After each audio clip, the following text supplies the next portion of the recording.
Shalom, saya coba berusaha menjelaskan kepada Bapak Ibu, teman-teman, saudara sekalian yang mau belajar menerapkan doa Bapa Kami untuk memasuki 7 ruangan seperti berikut ini. Ruangan pertama, Bapa Kami yang di sorga. Ini adalah ruangan hubungan kita dengan Allah. Kita bisa memanggil dia Bapa karena dia adalah Allah kita. Ketika kita terima Yesus, kita diangkat atau dilahirkan menjadi anaknya. Maka layak kita memanggil dia Bapa. Nah, di ruangan pertama ini kita gunakan untuk banyak bercerita kepadanya tentang kesukaan kita, tentang apa saja yang kita alami dalam hubungan kita dengannya. Nah, ini seperti ruangan tamu ya, kalau di rumah kita.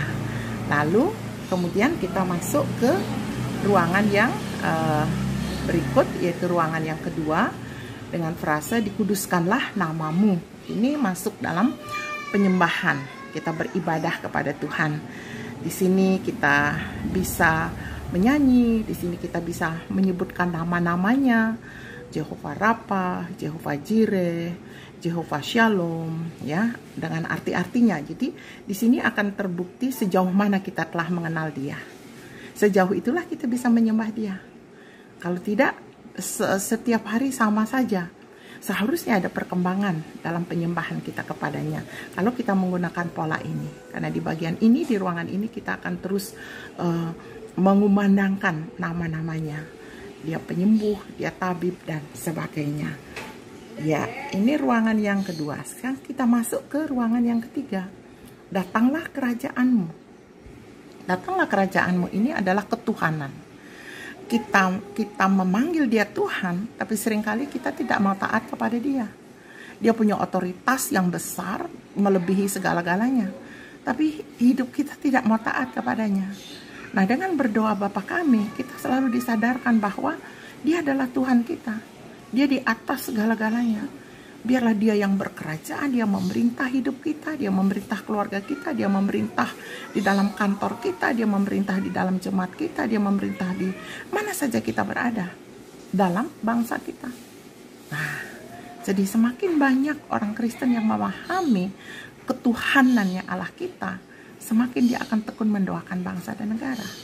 Datanglah kerajaan, berkerajaanlah engkau di bangsa kami, di rumah kami, di gereja kami, di RT kami, seperti itu. Jadi di sini di ruangan 3 kita mengakui otoritasnya.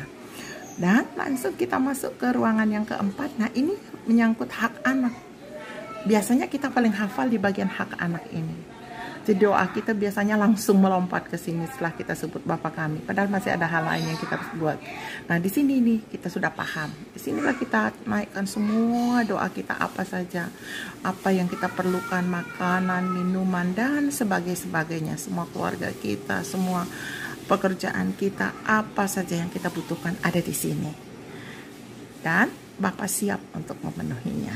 Di sinilah kita bercakap-cakap dengannya. Jadi kalau menggunakan pola doa ini, saudara akan dan kita semua akan teratur berdoanya. Masuk ke yang ruangan kelima. Ampunilah kami seperti kami juga mengampuni orang yang bersalah kepada kami. Pemulihan persekutuan, pemulihan hubungan dengan orang lain.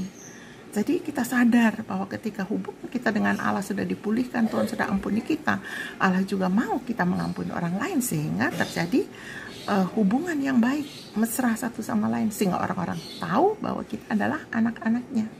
Kadang-kadang kita tidak rela mengampuni orang lain dan itu membuat penjara bagi diri kita sendiri. Penting kita memasuki ruangan ini dan melepaskan pengampunan berlimpah-limpah kepada orang yang menyakiti kita dan berkati mereka berlimpah-limpah. Masuk sekarang ke yang ruangan yang keenam. Lepaskan kami dari yang jahat. Yang jahat itu apa? Dosa dan setan. Kita meminta kepemimpinannya hadir. Ya, dia sebagai top leader, kiranya memimpin, membimbing kita. Dan dengarkan, kalau dia melarang kita ke kiri, ya jangan ke kiri. Kalau dia melarang kita melakukan yang ini, ya jangan kita lakukan. Nah, lepaskan dari keterpurukan, dari semuanya. Ya, kiranya kita dapat mendengar suaranya. Ini mudah, ini di sini kita belajar untuk mengikuti pimpinan Tuhan dari firman-firman yang kita sudah tahu. Dia akan berbicara tentang firman yang kita sudah pernah dengarkan. Lalu yang terakhir, kita harus akui dan deklarasikan bahwa Dialah yang mempunyai kerajaan. Kerajaan di atas segala kerajaan. Dia punya kuasa. Dia punya kemuliaan. Tidak pernah beralih. Itu selama-lamanya ada padanya. Lalu tutuplah doa kita dengan berkat. Dan di dalam nama Tuhan Yesus jadi. Selamat melatih diri memasuki 7 ruangan dalam menerapkan pola doa Bapa Kami. Amin.